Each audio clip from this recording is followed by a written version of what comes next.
Hi, my name is Kalee. I was diagnosed with Crohn's disease when I was 17 years old, and I remember what a tough initial adjustment that was for me. I was nearing the age of when I had to transition from pediatric to adult medical care, and on top of that, I was having to transition from high school to college, along with all the nuances of being on my own for the first time, and then just being diagnosed with a complex and chronic medical disorder.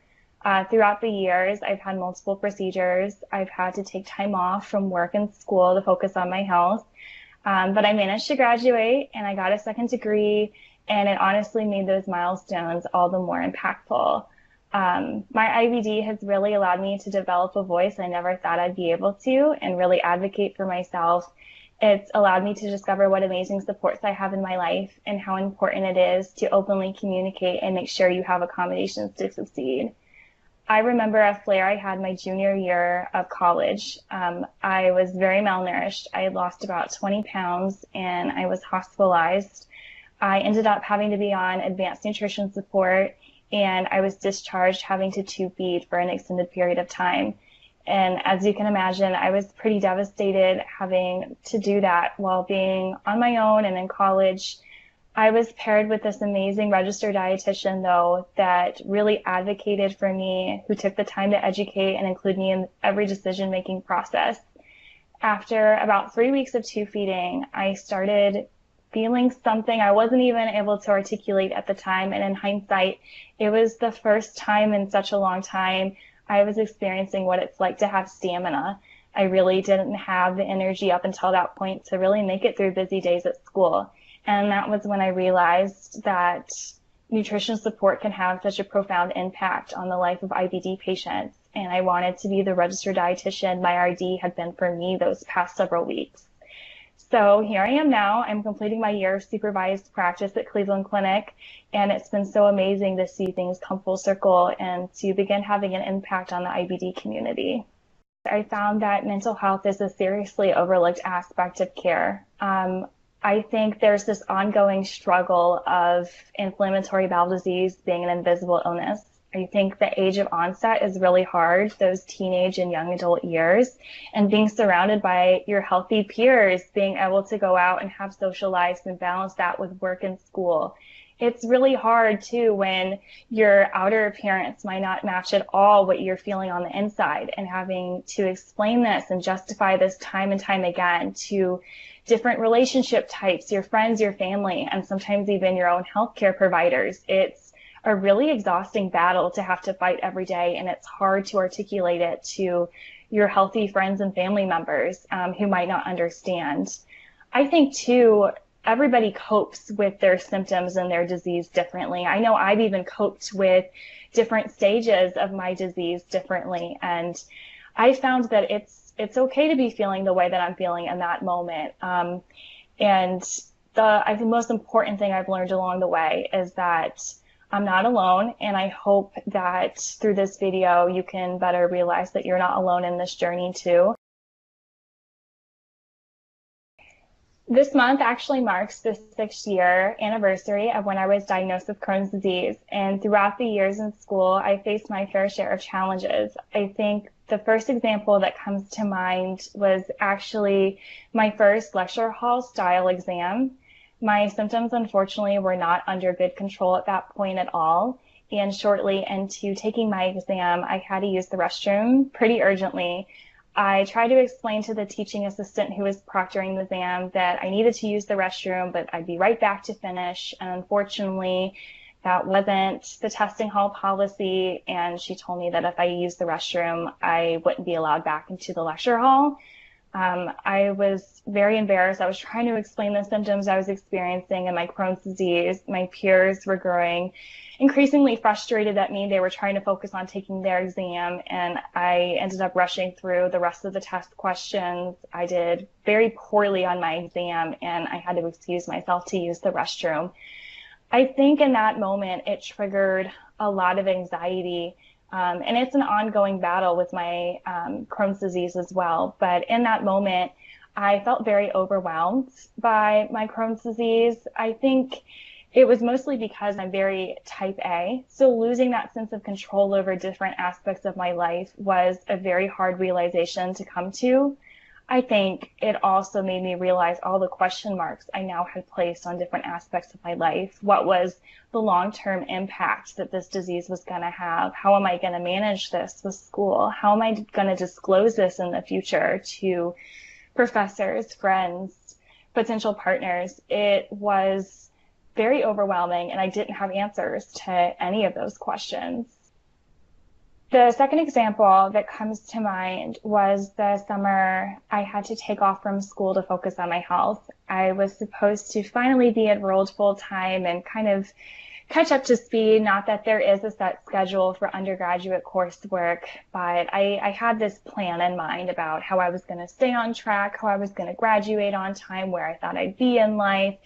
And unfortunately, my biologic had stopped working, and long story short, I had to go back home and focus on myself and take time away from school, and I became very depressed. It's really hard to kind of have the rug ripped out from under you and meanwhile see some of your healthier peers be able to focus on coursework, see what pictures they're posting on social media, see the travels they're going on over the summer, and I'm struggling just to stay healthy at home, and I'm not even enrolled in coursework. It was really hard just becoming fixated on that specific moment in time and how I was feeling and how my quality of life was at that moment, comparing my journey with other people. But, you know, it's like comparing apples to oranges, where I am versus where someone else is. I think I just kind of felt isolated in that moment as well. I felt like nobody could really understand what I was going through. And I think it's kind of toxic to think that way. But at that moment in time, I didn't really know where else to turn.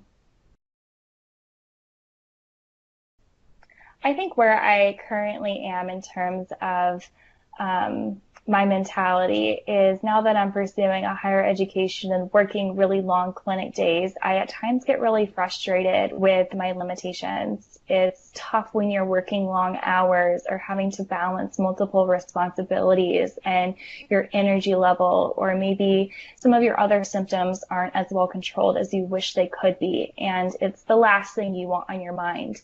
It's tough having to press the reset button or have to take time away from your busy work day or school day or whatever responsibilities you're balancing. I've really struggled with having to be okay with just hitting pause and taking a little break for myself and not getting frustrated at that. But it's pretty normal to have to just take a second, reset, and it's way easier said than done.